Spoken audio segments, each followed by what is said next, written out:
Abramos nuestras Biblias en Lucas capítulo 21. Nos enfrentamos a palabras de los labios del Señor Jesucristo que abren un gran tema con respecto al futuro, profecía sobre el fin de los tiempos. Ahora, siempre que hables sobre las profecías relativas al fin de los tiempos, estás hablando de un tema muy vasto. Hay libros del Antiguo Testamento que nos llevan hacia los tiempos del fin, escritos por los profetas de antaño. Hay mensajes del Nuevo Testamento dados por nuestro Señor que miran hacia los tiempos del fin. Hay escritos de los autores de las epístolas en el Nuevo Testamento que miran hacia el fin de la era. Y luego está el masivo libro de Apocalipsis, que ofrece una serie de visiones que Juan el apóstol recibió mientras estaba en exilio en la isla de Patmos que tienen que ver con el fin de la historia humana. Todo eso simplemente para decir en un sentido general, el fin de la historia humana ya ha sido escrito. No hay sorpresas para Dios y no hay sorpresas para aquellos que entienden lo que Dios ha revelado.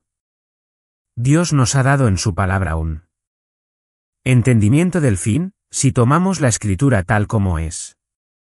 Y, de hecho, en Lucas 21, el propio Señor Jesús está dando un mensaje, un sermón a sus discípulos sobre el futuro. Y viene en un momento más irónico. Precisamente durante la semana en que será crucificado, que está a solo unas horas de distancia, es el miércoles de esa semana de pasión y morirá el viernes, es el miércoles cuando el pueblo de Israel y los líderes de Israel han determinado finalmente que él, de hecho, no es el Mesías. Cuando han determinado que no es de Dios, ciertamente no es Dios, se puede decir que es en él punto más alto de su rechazo de Jesucristo que él sale del templo con sus discípulos siguiéndolo, se sienta en el monte de los olivos y les dice el futuro. ¿Qué ironía es eso? Cuando el pueblo y los líderes han determinado que él no es Dios, entonces inmediatamente hace lo que solo Dios puede hacer, describe el futuro. De hecho, describe el futuro de una manera amplia a través de toda la historia restante hasta la culminación final que será su propio regreso en gloria de la segunda venida que se convierte en el pináculo de este mensaje, su segunda venida hablada en el versículo 27 de Lucas 21, aquí está esa ironía de que aquel a quien han determinado que no representa a Dios, no es Dios, no conoce a Dios, de hecho es satánico. Es el único que no solo puede contar el futuro sino el que habiendo creado el mundo y sosteniendo el mundo será el mismo que escriba su historia y la lleve a su consumación. Y lo que nuestro Señor dice sobre el futuro es horrendo. Según el Señor Jesús, el futuro para este mundo y sus habitantes es muy, muy trágico. Es mucho peor de lo que cualquier ambientalista imagina. Es mucho peor de lo que cualquier científico podría imaginar en cualquier esquema que pudiera concebir en base a información selecta. Es mucho peor de lo que cualquier educador podría imaginar, cualquier político podría imaginar, o cualquier líder religioso podría imaginar. No nos dirigimos hacia alguna utopía ingenierizada por humanos. No estamos en camino hacia una era de paz y tranquilidad. Es difícil vivir en este mundo hoy. Y se está volviendo más difícil y continuará hasta que se vuelva tan difícil que será peor de lo que jamás ha sido. Toda la historia ha sido una batalla contra los efectos del pecado y los efectos de la maldición sobre la humanidad y sobre la creación traída por Dios debido al pecado. Jesús dijo, voy a morir, voy a resucitar, voy a pagar la pena por él. Pecado y luego me iré. Y mientras estoy fuera, las cosas empeorarán. Él dice en el versículo 8 en este mensaje, cuídense de no ser engañados. Muchos vendrán en mi nombre diciendo, yo soy él y el tiempo está cerca. No los sigan. Lo primero De lo que hablamos es que Jesús dice en el periodo entre su primera y segunda venida, el periodo en el que ahora vivimos. Habrá un engaño dominante, un falso cristianismo que superará al cristianismo real. Habrá más falsos cristianos que verdaderos. Habrá más falsos representantes de Jesucristo que verdaderos representantes de Jesucristo y se acumularán y escalarán hasta que finalmente la última forma de apostasía cristiana tome forma en el tiempo por venir llamado la tribulación. Y lo miramos. En el tiempo de la tribulación aún por venir justo antes de que Jesús regrese, esto es cierto. Todos lo sabemos. Todos lo vemos. Esto es cierto. Todos lo sabemos. Todos lo vemos. En segundo lugar, nuestro Señor dijo, se espera un desastre, versículo 9, oirán hablar de guerras y disturbios. Los define más en los versículos 10 y 11.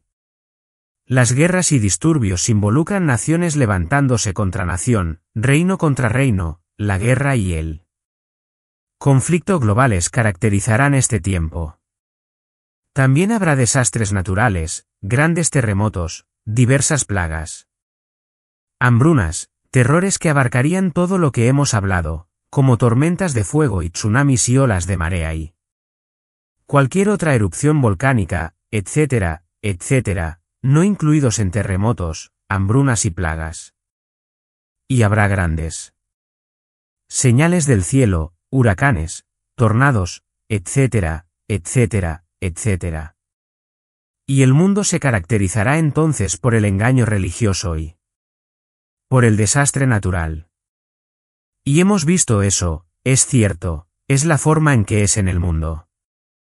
Y a medida que la Tierra se acaba, como la segunda ley de la termodinámica, la ley de la entropía que todo se está desintegrando llega a su cumplimiento, las cosas se desintegran y este mundo se vuelve más susceptible a estos tipos de desastres y tragedias.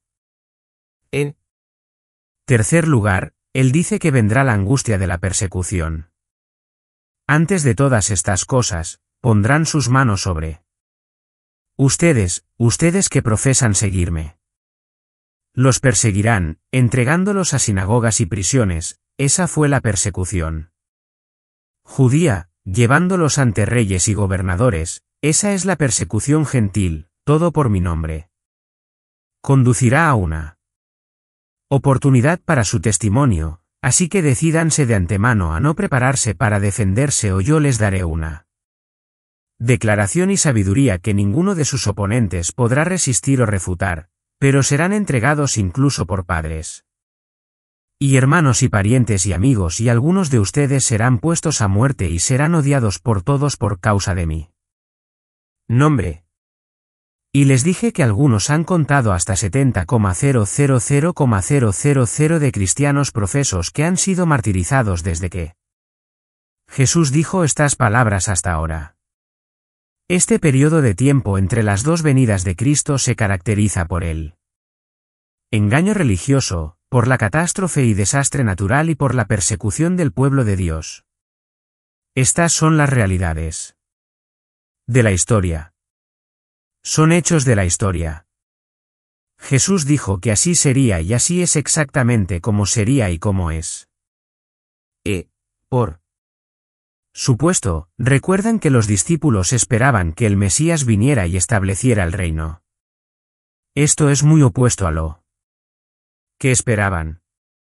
No tenían idea de dos venidas con un intervalo en el medio. Jesús tuvo que mostrárselos, decírselos y luego regresar realmente al cielo en su ascensión y esperamos que Él regrese. Pero esta es la vida en nuestro mundo hasta que Él venga. Y no está mejorando, está empeorando. Y como le señalé cuando pasamos por esos versículos, y ya hemos pasado por los versículos 8 hasta el 19, la peor forma de engaño religioso llega en los últimos 7 años y los últimos 3 años. Y medio en particular antes de que Cristo regrese para establecer su reino y para juzgar las peores catástrofes naturales ocurren en ese mismo periodo de tiempo aún en el futuro, y la peor forma de persecución también. Entonces, estas cosas a su nivel máximo ocurrirán en el tiempo conocido como el tiempo de la tribulación. De hecho, eso es precisamente lo que nuestro Señor dijo en este mismo mensaje. Recuerden ahora, las palabras que Lucas registra no son todo lo que Jesús dijo en esta ocasión en el Monte de los Olivos cuando habló de su regreso en el tiempo intermedio. Marcos 13 registra sus palabras y también lo hace Mateo 24. Y en Mateo 24 nos recuerdan que habrá un tiempo que será peor que cualquier tiempo en la historia del mundo. Nunca ha habido un tiempo como el tiempo de la tribulación que está por venir en el pasado y nunca habrá un tiempo como ese en el futuro. Es el peor de todos los tiempos. Versículo 21. Mateo 24, habrá una gran tribulación como no ha ocurrido desde el principio del mundo hasta ahora, ni jamás habrá. Y en ese tiempo, todas estas cosas, engaño, desastre y persecución alcanzan su punto más alto.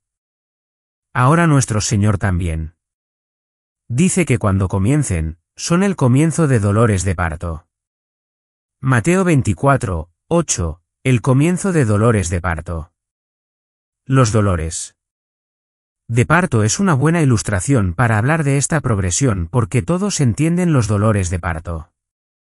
Hay un evento por venir, el nacimiento de un niño. Es un evento que ocurre en un momento en el tiempo.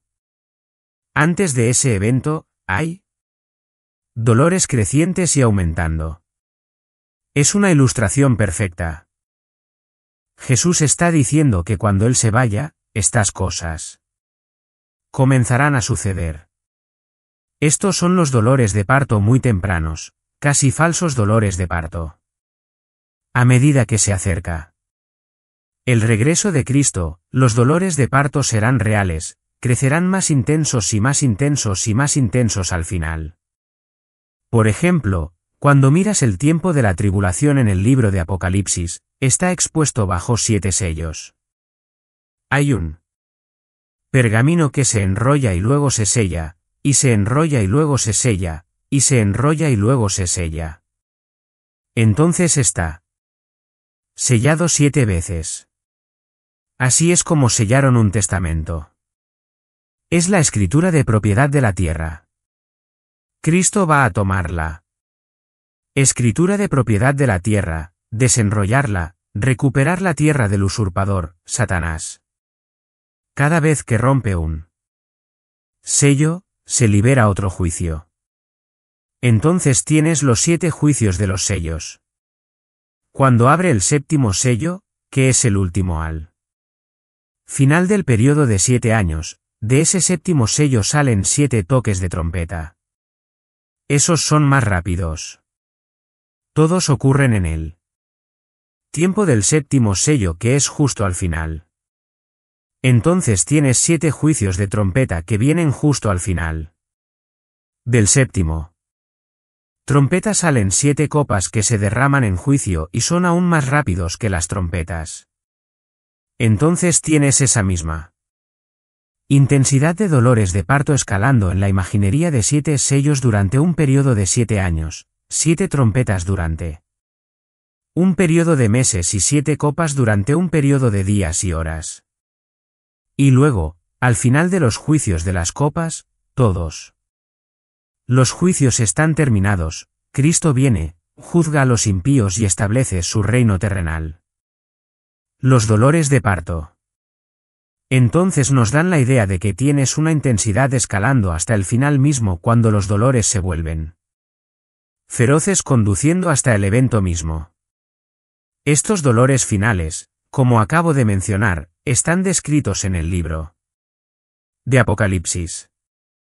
Ves en Apocalipsis plagas, las cosas de las que Jesús habló, hambrunas, terremotos, guerras, falsos Mesías, falsos profetas, persecución mortal de creyentes.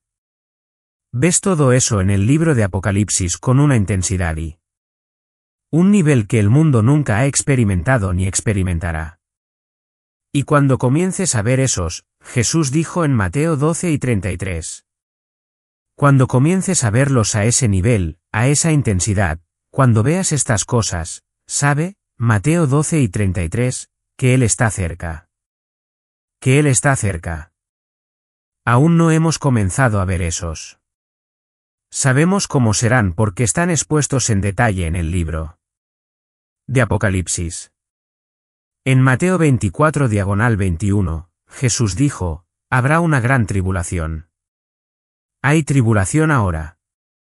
En este mundo tendrán tribulación, Juan 4:33. Pero está por venir una gran tribulación que describe esos últimos 7 años y más particularmente los últimos 3 años y medio de los últimos 7. La maldad entonces estará en un punto alto de todos los tiempos y se expresará abiertamente y sin restricción. El Espíritu Santo, que reprime el mal en el mundo, se hará a un lado y dejará que el mal se desate. A Satanás se le dará el privilegio de liberar a los demonios que están atados en el infierno para que no puedan escapar, pero serán liberados para correr desenfrenados por el mundo en una última carrera satánica contra Dios y Cristo. Al mismo tiempo que tienes el pecado corriendo desenfrenado y los demonios corriendo libres, tienes la ira de Dios liberada sistemáticamente con fuerza mortal sobre todo el mundo y la ira de Dios incluso usando pecadores y demonios para sus propios fines. Al mismo tiempo, tienes el Evangelio siendo predicado hasta los confines de la tierra. Por 144,000 judíos convertidos, 12,000 de cada tribu, dice Apocalipsis, por 2 testigos que literalmente mueren a la vista de todo el mundo y resucitan de entre los muertos y predican el Evangelio desde Jerusalén, serán vistos, sin duda, por televisión satelital en todo el mundo. Luego tienes un ángel volando en el cielo predicando el Evangelio en el cielo, para que todo el mundo pueda escuchar. Entonces será el peor de los tiempos y sin embargo, hay un sentido en el que será el mejor de los tiempos porque esa predicación del Evangelio por los testigos, los 2 testigos, los 144,000 y por todas las personas que se salven de cada lengua y tribu y nación causará un gran avivamiento y multitudes se convertirán a Cristo durante ese tiempo. Y así, en ese tiempo de gran tribulación, vendrá una escalada de juicio que dejará claro que estás al final. Por eso en el pasaje paralelo en Mateo 24 y el pasaje paralelo en Marcos 13, tanto Marcos como Mateo inyectan en las palabras de Jesús una pequeña oración, que el lector entienda que el lector entienda.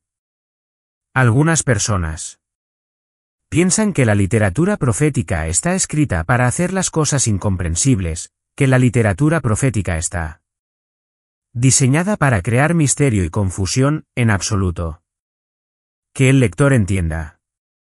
Lee lo que esto dice y mira lo que está sucediendo.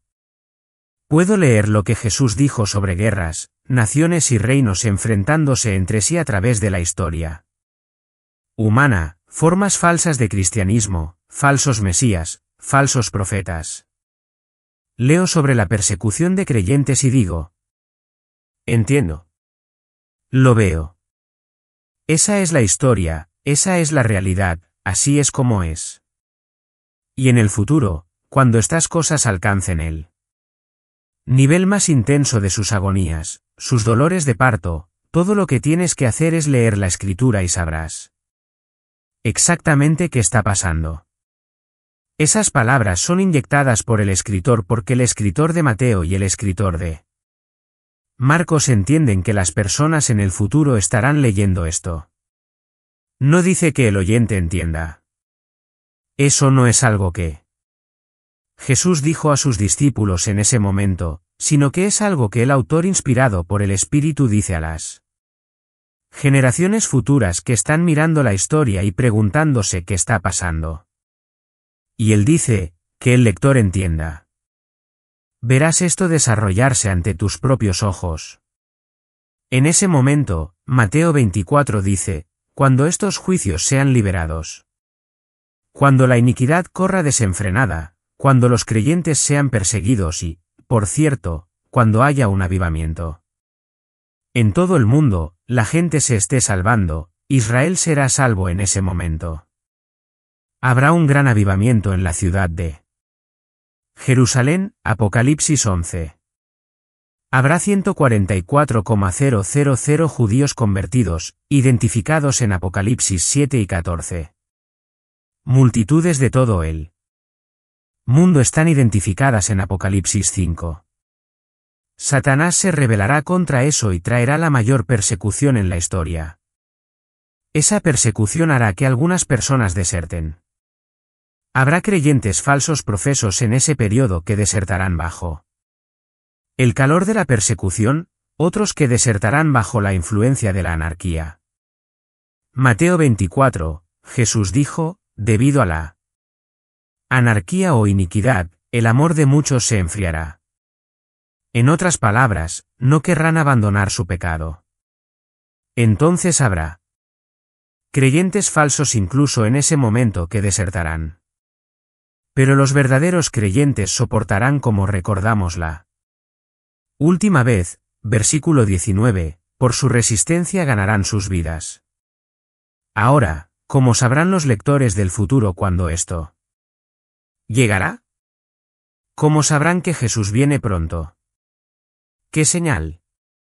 Eso es lo que comenzó todo esto, ¿recuerden eso? De vuelta en el versículo 7, ¿cuál es la señal cuando se acerca el fin? ¿Cuál es la señal de tu venida, como lo pone Mateo? ¿Cuál es la señal del fin de la edad? ¿Cuál es la señal? ¿Qué deberíamos buscar para saber qué va a suceder? Por supuesto. ¿Pensaron que sucedería entonces, pronto? Estamos 2000 años después y no ha sucedido. Cristo no ha establecido su reino. ¿Qué hay que buscar? Para esa generación que está viva al final, ¿qué deberían buscar? ¿Qué señal? ¿Cómo sabes cuándo te estás acercando al final? Bueno, solo imagina que estás viviendo en el futuro descrito en el libro de Apocalipsis. Descrito por Daniel, descrito por nuestro Señor aquí. Estás viviendo en el futuro. Los desastres naturales están en su punto máximo, mucho más allá de cualquier cosa que la humanidad haya experimentado. La persecución del pueblo de Dios está en su nivel máximo. Los creyentes están siendo masacrados. Al mismo tiempo, hay una religión falsa abundante bajo el liderazgo del anticristo. Es un mundo muy difícil. Será un mundo más difícil de vivir que en cualquier punto de la historia humana, y esos verdaderos creyentes serán como los mártires bajo el altar diciendo, ¿cuánto tiempo, oh Señor? ¿Cuánto tiempo? ¿Cuánto tiempo va a durar esto? Porque esto es mucho más estrés del que podemos manejar. ¿Cómo podemos saber posiblemente cuándo va a llegar el fin? Si crees que es importante ahora, oye, cuanto más importante será. Entonces, estoy teniendo problemas para convencer a la gente de que es importante ahora porque están tan cómodos. Es difícil hacer que la gente se emocione por el regreso de Jesucristo porque no están viviendo en terror. En ese día, cuando el mundo esté viviendo en una condición de terror, ¿cómo sabrán que el fin está cerca? La respuesta a eso viene en los versículos 20 a 24, y ese es nuestro texto. Cuando vean Jerusalén rodeada por ejércitos, entonces reconozcan que su desolación está cerca. Esa es la clave. Cuando vean Jerusalén rodeada por ejércitos, entonces reconozcan que su desolación está cerca. Dices, espera, ¿cuando ves Jerusalén rodeada por ejércitos? Esa es una vista muy familiar. Eso ha sido una vista familiar durante mucho, mucho tiempo. Ciertamente 40 años después de que Jesús dijera esto, en 70 después de Cristo, Jerusalén fue rodeada por el ejército romano que asedió la ciudad de Jerusalén que finalmente cayó en 70 después de Cristo. Y cuando la ciudad de Jerusalén cayó en 70 después de Cristo, la gente se huyó a las montañas. 1,000 de ellos 1,000 de ellos huyeron a las montañas. Muchos más viajaron como refugiados a varias partes del mundo. Fueron días horribles. Tito Vespasiano, hijo del emperador Vespasiano, llegó, atacó la ciudad y mató gente hasta que José dice que no tenía más gente a quien matar y no más gente a quien saquear. Y luego César envió órdenes de demoler toda la ciudad, aplanarla. Demoler y aplanar el templo y solo dejar una parte de la muralla de la ciudad y algunas torres como testimonio del poder de Roma para que la gente supiera que alguna vez fue un lugar formidable evidenciado por la grandeza de la muralla y las torres que quedaron. Y esto sería un testimonio del gran poder de Roma. Pero aparte de dejar eso, José dice que no quedó suficiente de la ciudad para hacer que aquellos que vinieran después creyeran que alguna vez había sido un lugar habitado. ¿Es eso de lo que nuestro Señor está hablando? ¿Hablaba de 70 después de Cristo aquí? No lo creo. Sigue leyendo, versículo 21. Entonces que aquellos que están en Judea huyan a las montañas, eso sucedió entonces. Que aquellos que están en medio de la ciudad partan, eso sucedió. Que aquellos que están en el campo no entren en la ciudad y no lo hicieron. Luego. Versículo 22, porque estos son los días de venganza para que se cumplan todas las cosas que están escritas. Espera un minuto aquí. Ese lenguaje no se presta a una interpretación de 70 después de Cristo. Estos no son los días de venganza. Estos no son los eventos que hacen que las cosas que han sido escritas se cumplan todas. Los días de venganza, solo toma esa frase. Esa es una expresión del Antiguo Testamento utilizada para describir el tiempo venidero de la tribulación. Es una expresión del Antiguo Testamento para hablar de la venganza divina de Dios en el fin de los tiempos, el tiempo de angustia de Jacob. Lee sobre los días de venganza en Isaías 34, 35, 61, 63. Daniel 12, 1 habla de los días de venganza. Oseas 9, Miqueas 5, Zacarías 12, Zacarías 14. Estás hablando aquí del final cuando la venganza final de Dios cae sobre los impíos y sobre la historia humana. Los días de venganza cuando todas las cosas que están escritas se cumplan. Esa es una declaración general. Cuando todas las cosas que están escritas se cumplan. Esto es mucho más que lo que sucedió en 70 después de Cristo. ¿De qué estamos hablando aquí? Bueno, algunos podrían sugerir la Edad Media. Algunos podrían venir y decir: bueno, los judíos estuvieron asediados durante la Edad Media, la primera de las cruzadas, 1095. La primera de las cruzadas, vinieron, saquearon Jerusalén y desde entonces hasta el 1500, el control sobre la ciudad de Jerusalén cambió. Muchas veces hasta que finalmente Solimán el Magnífico, el gran sultán otomano a principios del 1500 conquistó Jerusalén. Y si fueras allí hoy, las murallas que ves hoy, las murallas de piedra, los baluartes que rodean la ciudad vieja de Jerusalén pertenecen al tiempo del siglo XVI de Solimán, un recordatorio visible de que Jerusalén ha estado rodeada por ejércitos a través de su historia. Ahí están casi 500 años de ello. Pero no podrías llamar a ninguno de esos eventos durante ese periodo de tiempo en la Edad Media los días de la venganza divina y el cumplimiento de Todo lo que ha sido escrito.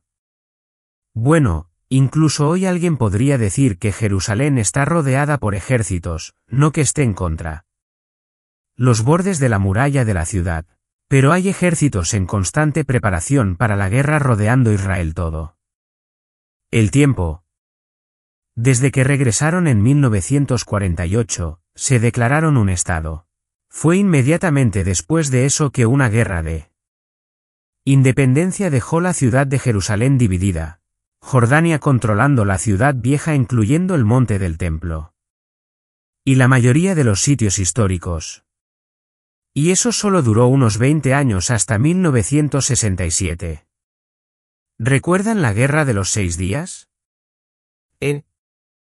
La Guerra de los 6 días cuando las fuerzas israelíes capturaron la ciudad vieja, reunificaron toda Jerusalén. La ciudad quedó bajo control judío por primera vez en siglos. Sin embargo, más de 40 años después ahora, Jerusalén todavía está rodeada por enemigos. Están en el corazón de un conflicto israelí-palestino, líderes árabes en todo el mundo insistiendo en que esa tierra y esa ciudad les pertenecen y tienen de Dios Alá un mandato para exterminar a los judíos.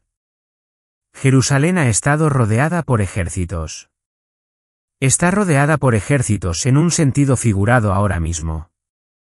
Su posición política, como saben, en el Medio Oriente es tan volátil que en cualquier momento Israel podría ser atacado por cualquiera de estos enemigos masivos que la rodean.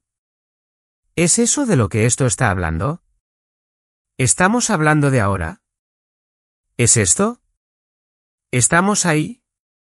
Estamos viendo el cumplimiento de esta profecía y que Jerusalén está rodeada por todas estas naciones árabes que están armadas hasta los dientes y adquiriendo armamento más grande incluyendo armas nucleares para venir contra ellos. ¿Eso es? No, eso no es. Dices, bueno, ¿de qué está hablando entonces? Tenemos que ir a Mateo para responder la pregunta. Vayan a Mateo 24. Mateo registra que nuestro Señor dijo algo aún más específico. Nuestro Señor dijo algo aún más específico. Dijo, cuando vean Jerusalén rodeada por ejércitos, esa es la señal de que la gran parte de la tribulación está por comenzar. Esa es la señal de que lo peor está por venir y es la oscuridad más oscura antes del amanecer. Y aquí lo lleva un paso más allá. Versículo 15, Mateo 24, cuando vean la abominación de la desolación que fue hablada por Daniel el profeta de pie en el lugar santo. Y aquí está donde esa frase está, que el lector entienda.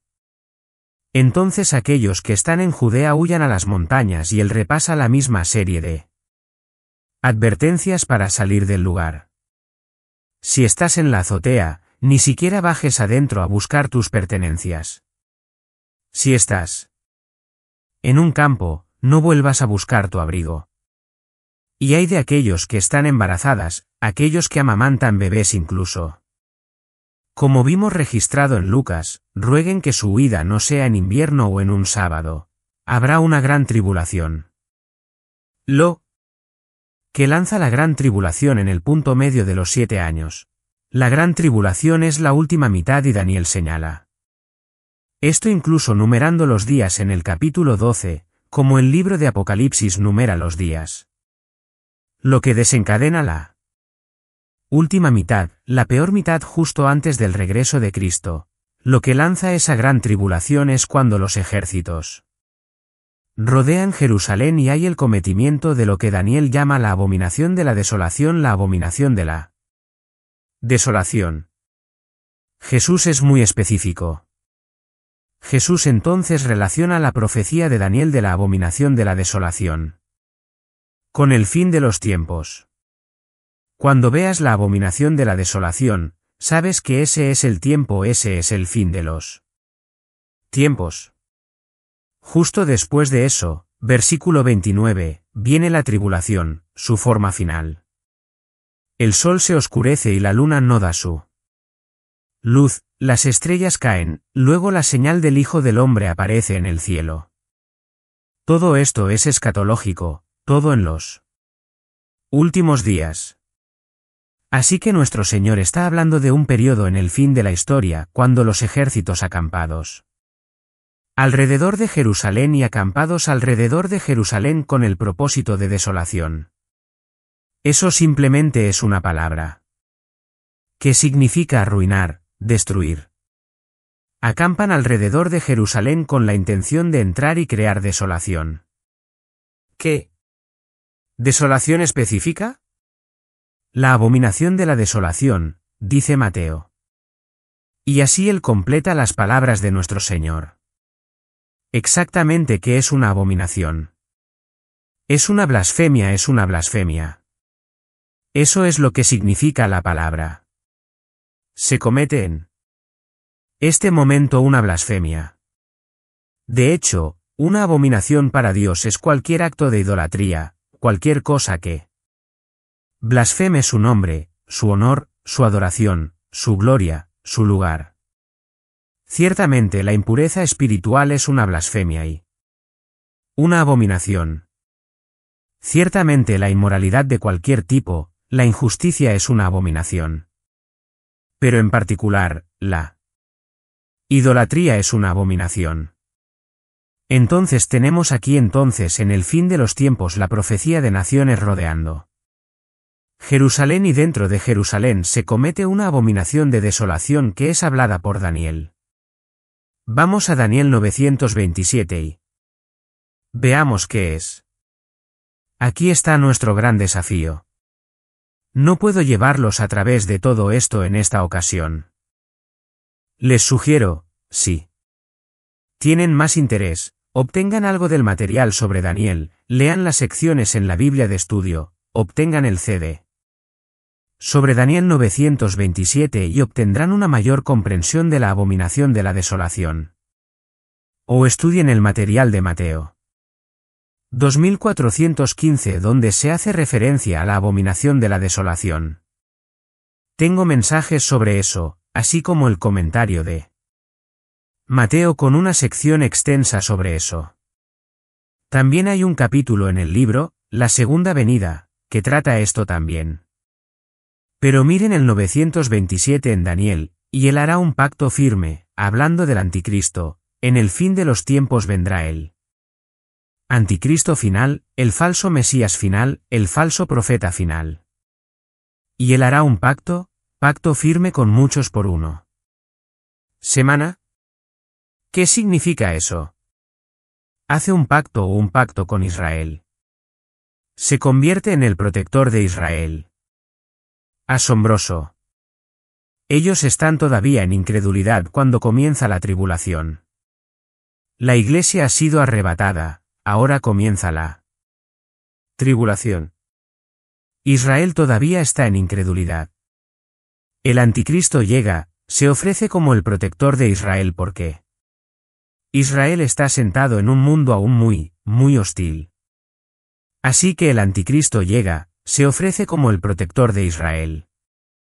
Hacen un pacto con él por una semana en la mitad de la semana. Es una semana de años, por cierto, como las 70 semanas de Daniel significan 70 periodos de 7 años. Y el detalle de esto es muy importante en la profecía. Los primeros 69 años se completaron cuando Jesús fue crucificado. Queda una semana por venir, la 70ª semana en el futuro. Durante esa semana, se hace un pacto con los judíos y el anticristo, él se convierte en su protector. Sin embargo, en la mitad de la semana, pone fin al sacrificio y la ofrenda de grano. Lo que eso significa es que el templo será reconstruido o alguna forma. Ofrecerán sacrificios nuevamente. El judaísmo será restaurado en algún lugar en ese tiempo. El anticristo se ofrecerá como el protector de Israel. No está etiquetado como el anticristo. Es un hombre de paz, un líder, un gran líder mundial de paz, muy posiblemente del sistema católico romano. Viene, establece algún tipo de pacto con ellos, se convierte en su protector. Sin embargo, a mitad de la semana, pone fin a sus ofrendas, sus sacrificios y crea lo que se llama la abominación que hace desolada. Esto es a lo que nuestro Señor se refiere. A mitad de los últimos 7 años de la historia humana antes del regreso del Señor, el pacto del anticristo es violado en la mitad por algo que hace él. Anticristo para crear una abominación que produce destrucción y desolación. Esta es la abominación de la desolación. ¿Qué es? El Nuevo Testamento lo deja claro cuál es. El Nuevo Testamento nos dice que el anticristo a mitad de la semana irá al lugar santo en el templo y establecerá un ídolo de sí mismo y exigirá que todo el mundo lo adore. Eso es una abominación para Dios, una abominación para Dios. La Escritura habla de esto muy específicamente y me referiré a eso en un momento. Pero hay otro componente y voy a tratar de apurarme y darles esto. Estamos mirando escatológicamente hacia el futuro, hacia el fin de los tiempos. El anticristo hace un pacto, lo rompe a mitad, lo rompe. Al establecer un ídolo de sí mismo en medio del lugar santo en Jerusalén, tratando de crear una religión mundial, llama a todo el mundo a adorarlo. Obviamente esto es adoración a Satanás en su pináculo, en su forma final. Todas las naciones del mundo están acampadas alrededor. Jerusalén es el punto focal de todo y este ídolo está establecido en el lugar santo. ¿Hay algo así en la historia humana? ¿Hay algo en lo que puedas mirar? ¿Sería una vista previa de ese tipo de comportamiento? Si lo hay, en la misma profecía de Daniel. En Daniel capítulo 11, tienes que estudiarlo por tu cuenta. A lo largo del capítulo 11 tienes la historia de un gobernante en particular, un gobernante que ha sido bien conocido para los estudiantes de historia y escritura como Antíoco, uno de los principales reyes seleucidas, es decir, vino de Siria. Los poderosos reyes en Daniel 11 son el rey del sur, los Ptolomeos de Egipto, y el rey del norte, los seleucidas de Siria que bordeaban Israel. En Daniel capítulo 11, el rey seleucida es llamado una persona vil a quien no le darán el honor de la realeza, pero él vendrá pacíficamente y tomará el reino por intriga. Esto se refiere a Antíoco IV, que era un seleucida.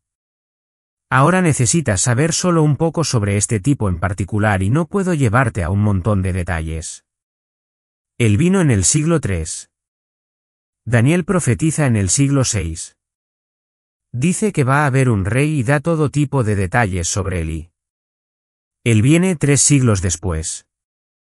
Él se ofrece como el protector de Israel. Es de Siria en el norte. Protegerá a Israel del sur. Protegerá a Israel de los egipcios, los Ptolomeos en Egipto. Ese va a ser su compromiso. Finge ser el defensor de Jerusalén. Así que va a la guerra. Esto es lo que Daniel dijo que haría y la historia dice que es exactamente lo que hizo. Daniel dijo que iría a la guerra contra Egipto. Luego saquearía Egipto, tomaría todos los despojos de Egipto y compraría influencia en Israel. Es por eso que en Daniel 11 y 24 dice, entrará pacíficamente incluso en los lugares más ricos de la provincia. Hará lo que sus padres no han hecho ni sus antepasados, dispersar entre ellos, saquear botín y riquezas, idear sus planes contra las fortalezas pero solo por un tiempo. Así que lo que viene a hacer es sobornarlos. Compra su camino como el protector de Israel dándoles parte del botín que robó cuando conquistó Egipto. Vuelve, Se supone que debe volver y hacer una devastación final de Egipto. Ese era el plan de Antíoco. En el año 168, la historia dice que iba a Egipto para hacer un saqueo final de Egipto. Ya había derrotado a Egipto. Ya había hecho su alianza con Israel. Sucedió 3 siglos después de que Daniel dijo que sucedería, exactamente como él dijo que sucedería. En su camino a Egipto, recibe órdenes de Roma vía Chipre porque la flota romana estaba estacionada en Chipre, eso es muy importante.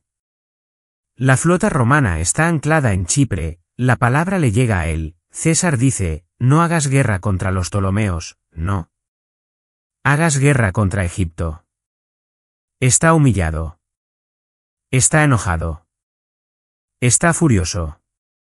Así que se retira de Egipto y se dirige de regreso a Siria. Está tan enojado que decide desahogar su furia. Está tan enojado que necesita matar a alguien, así que al pasar decide matar a los judíos. Mientras va hacia el norte, se detiene en Jerusalén. Esto es lo que dijo Daniel.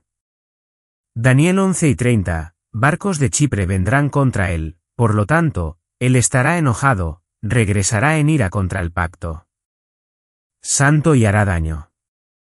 La palabra le llegó desde Chipre a él por barco, que no fuera a Egipto, sino que regresara a Siria. Daniel sabía eso 3 siglos antes de que sucediera porque Dios se lo reveló. Se detiene y va a saquear Jerusalén. Espera. Hasta el sábado, cuando sabe que la gente será más vulnerable, ordena un ejército de 250,000 soldados para matar a los judíos. Ahora recuerden, él ha sido su protector y su benefactor. Se encontró con muy poca resistencia. Luego tomó el control, estableció apóstatas judíos, desertores del judaísmo, enemigos del pacto de Israel con Jehová. Los puso en todos los puestos de poder en la ciudad. Daniel dijo que haría eso. Daniel 11:30, él regresará y mostrará consideración por aquellos que abandonen el santo pacto. Daniel dijo que pondría apóstatas en lugares de poder, lo hizo. Estaba tratando de establecer una religión completamente nueva de paganismo. Exigió que no se hicieran más sacrificios a Dios. Exigió que todos los sacrificios se hicieran a ídolos. El sábado debía ser profanado. Todas las leyes del judaísmo, tanto bíblicas como tradicionales, debían ser eliminadas. Quería un solo pueblo, una sola religión, al igual que dijo Daniel que haría. Y él iba a ser el objeto de la adoración de todos. Se llamó a sí mismo Epifanes el Grande, la gente lo llamó Epímenes el Loco. Y en ese momento, cuando tomó el poder allí, esto es lo que hizo. Dice en la historia de los Macabeos, el día 15 del mes de Kislev, año 145 y 100, estableció la abominación de la desolación en el altar. ¿Sabes qué hizo? Sabemos, la historia dice. Entró en el lugar santo donde estaba el altar judío de sacrificio, donde se adoraba a Dios, y puso una imagen de Zeus encima del altar donde se hacían ofrendas a Jehová, y lo hizo exactamente eso. Él abominó el lugar santo y eso trajo desolación. Daniel 11:31 dice, allí cometió la abominación de la desolación. Entonces tienes una imagen maravillosa en Daniel. Tienes una ilustración de alguien en el siglo III, o en realidad 168, tienes una ilustración de este individuo que abomina el lugar santo y es una imagen de la abominación final de la desolación en él. Fin de los tiempos. Es Daniel 11, por cierto, el que se refiere a Antíoco. Pero la otra abominación de la desolación en 927 no puede referirse a Antíoco porque se refiere al final de toda la historia en los últimos 7 años antes de que el Señor establezca su reino. También hay una referencia adicional en Daniel capítulo 12 también, que está mirando la abominación de la desolación del fin de los tiempos. Entonces en un patrón que es bastante frecuente en la literatura profética, tienes una profecía futura ilustrada en una profecía cercana. Antíoco se convierte en una ilustración de lo que hará el anticristo final. Y así sabemos que Daniel 927 se refiere al futuro. Volvamos a Lucas 21 porque a eso se refiere Jesús. Jesús está interpretando a Daniel y cuando nuestro Señor dice, como lo hace en Mateo 24, esto es lo que escribió Daniel el profeta sobre la abominación de la desolación, sabemos que está conectado al tiempo de su regreso. Está conectado en Lucas 21 cuando veas Jerusalén rodeada por ejércitos, entonces reconoce que la desolación está cerca. Es esa misma desolación. Entonces el Señor ve esto como un evento escatológico. Sí, Jerusalén ha estado rodeada por ejércitos a lo largo de su historia. Incluso ha habido un par de veces a través de la historia cuando el templo ha sido desecrado, por supuesto, y abominado, el lugar donde se supone que Dios es adorado allí.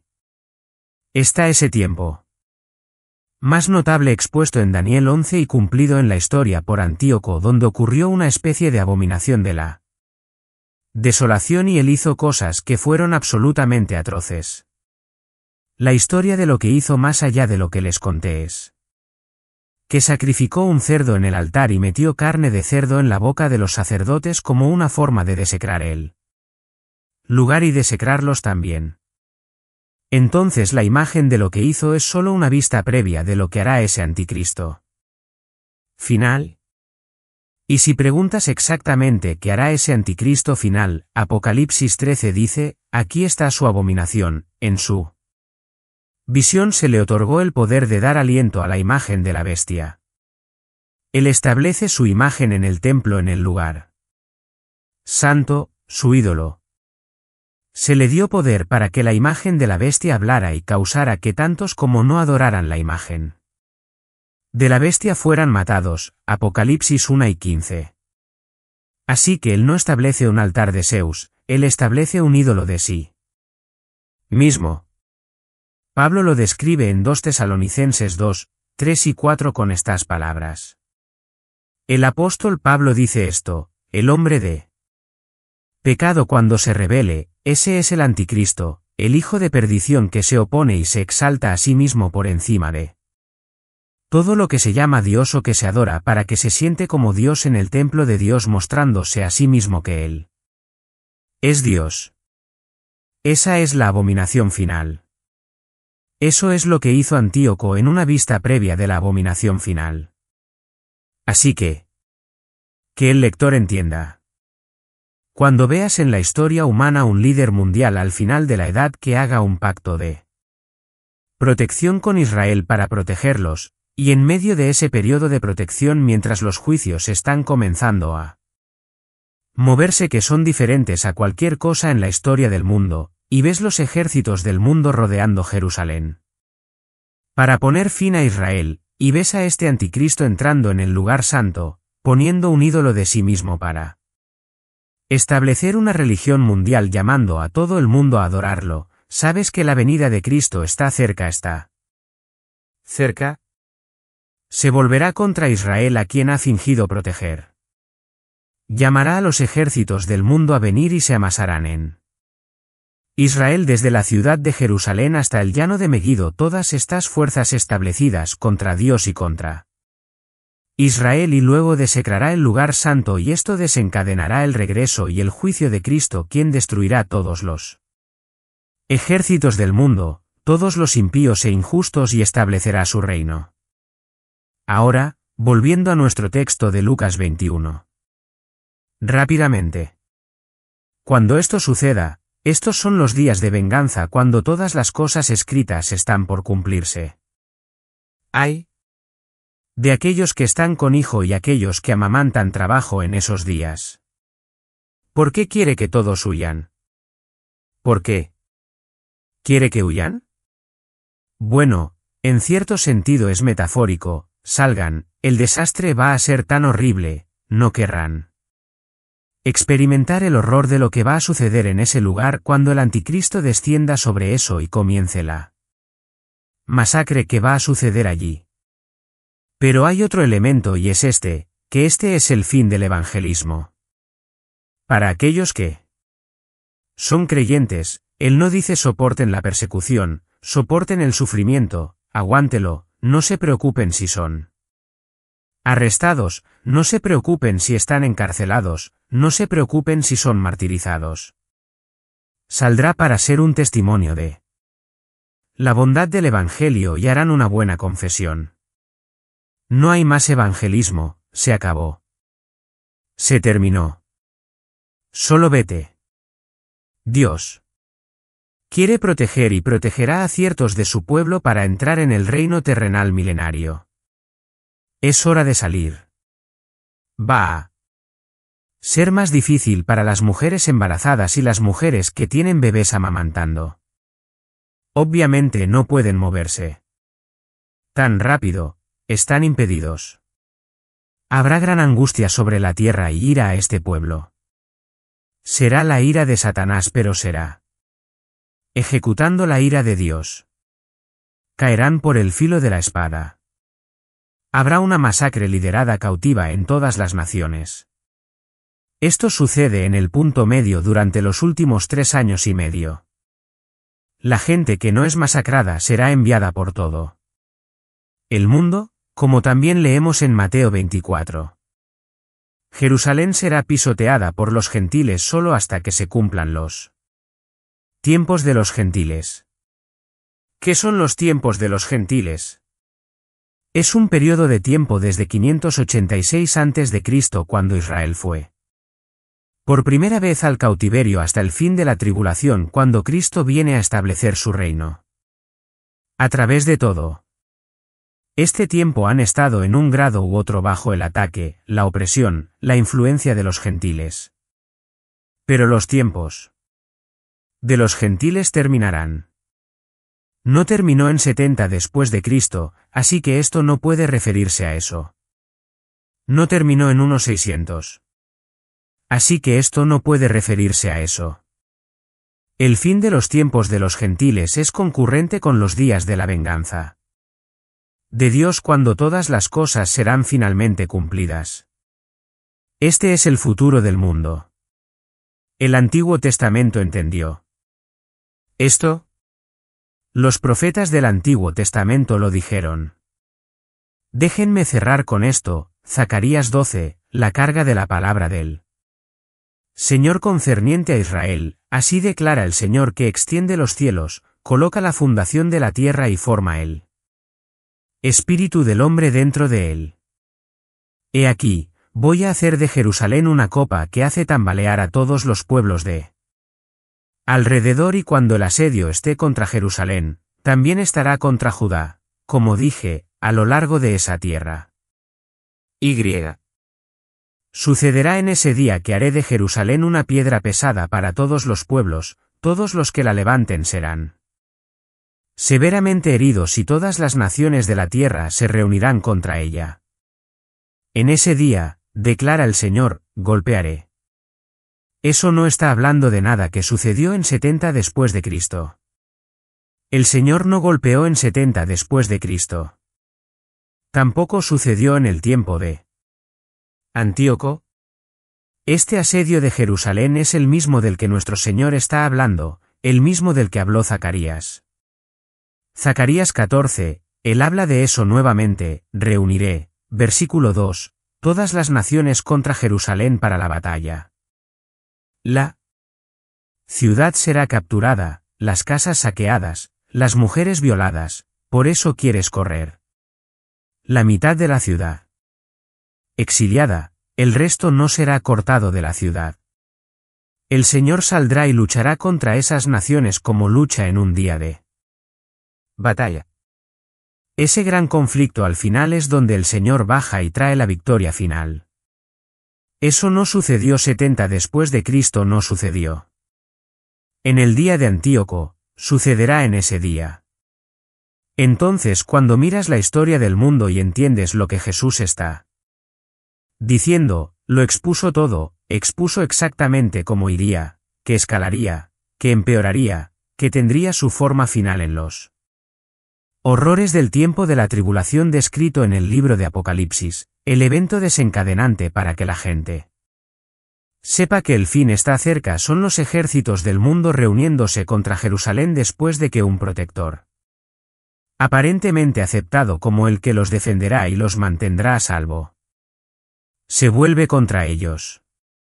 Entra, desecra el templo, establece un ídolo de sí mismo, quiere que todo el mundo lo adore, tener una religión mundial cuando obviamente no responderán a eso, tanto judíos que se han convertido a Cristo como los que no, en ese momento en particular, se vuelve contra ellos, comienza una masacre tiene lugar seguida por otra masacre por el Cristo que regresa. Pero ese es el tema para la próxima vez. Padre, esto es tan pesado y tan asombroso que nos has dado toda esta verdad y apenas podemos contenerla, como beber de una manguera de incendios para tomarlo todo. Y hay mucho más que decir a lo largo de los escritos de Daniel en gran detalle y también a lo largo de los escritos del Nuevo Testamento en las palabras de nuestro Señor y en las palabras de Juan que recibió visiones del fin. Señor, ayúdanos a entender que nos has dado esto para que estemos advertidos, para que entendamos cómo va el mundo, para que estemos a salvo de estos horrores. Porque nuestras vidas están escondidas con Cristo en Dios. Oro, Señor, que incluso hoy atraigas a ti a pecadores que serán atrapados en los desastres si se demoran hasta esa hora. Si eso es en nuestro tiempo de vida, Señor, no podemos imaginar los horrores de cuantos perecerán bajo el engaño y la delusión de Satanás y bajo los juicios divinos y demoníacos. Señor, rescata almas hoy haciendo que pongan su confianza en Cristo y estén a salvo de todas estas cosas. Sabemos que tu iglesia será arrebatada incluso antes de que comience cualquier cosa.